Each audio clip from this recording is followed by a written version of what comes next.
हैं, इतने तजुर्बेकार हैं, वो बात अलग है, आपको आदत होगी और सुनते सुनते शायद आदत पड़ गई होगी। लेकिन आप क्योंकि आम इंसान हैं, आपके मन में कभी इस बात का दर्द भी होता होगा कि आपसे ऐसी क्या गलती हुई जो ये सारी शब्दावली आपके नाम के साथ जुड़ी।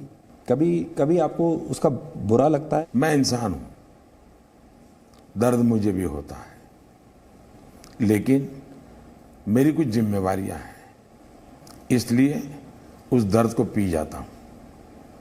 और ये आज से नहीं, पिछले 20 साल से पीता आया।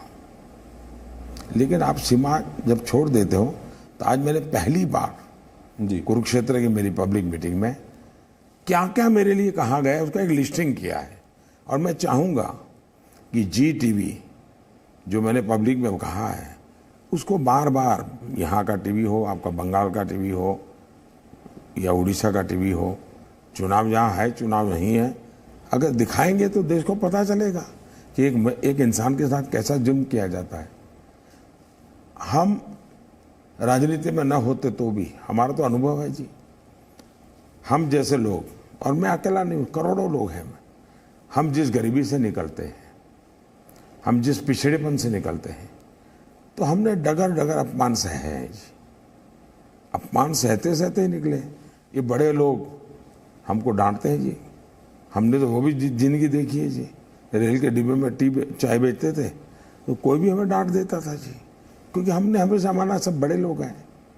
आज भी हमको सब लोग डांटते हैं, गालियां देते हैं, भद्दे भले भले हुए शब्द कहते हैं।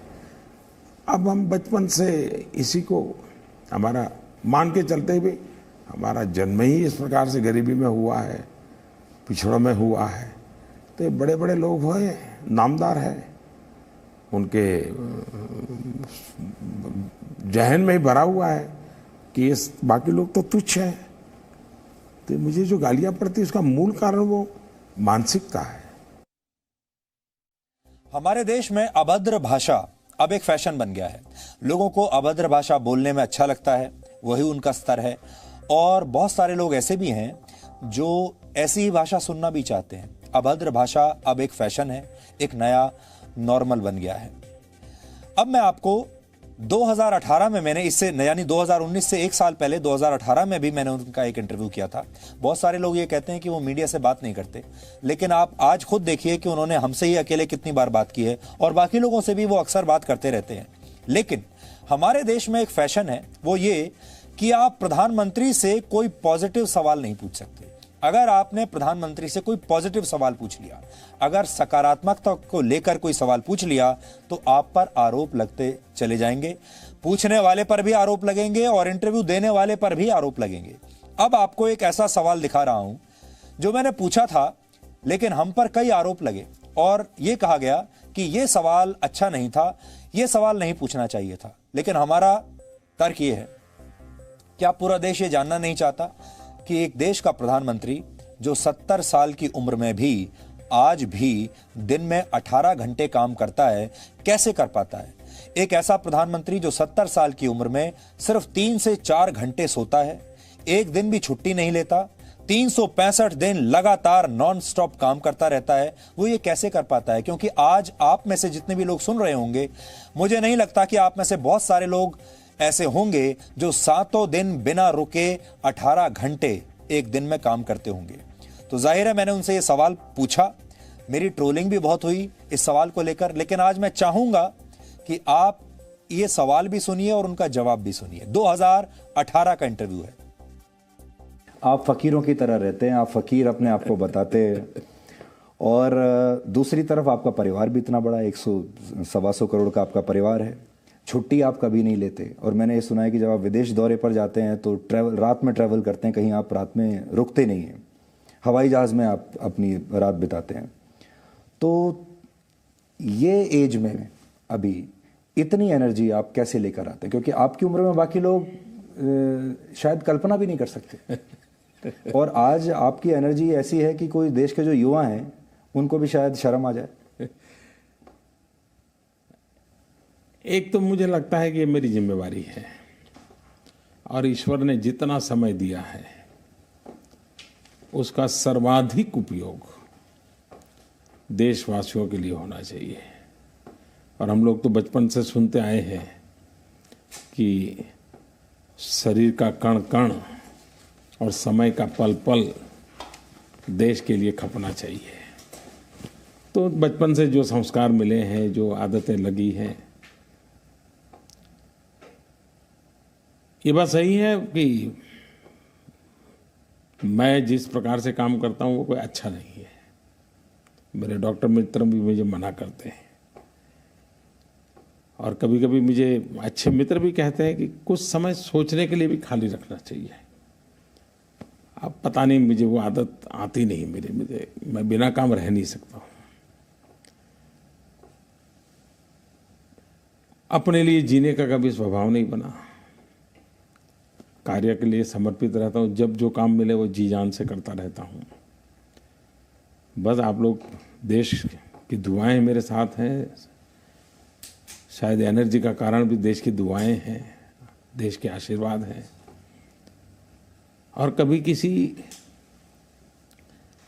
गरीब की जिंदगी में बदलाव देखता हूँ, लगता है कि यार अच्छा हुआ उसका, तो लगता है तो और ज़्यादा दौड़ो और ज़्यादा मेहनत करो। तो जब किसी की आंख में संतोष देखता हूँ तो वो मुझे ताकत देता है।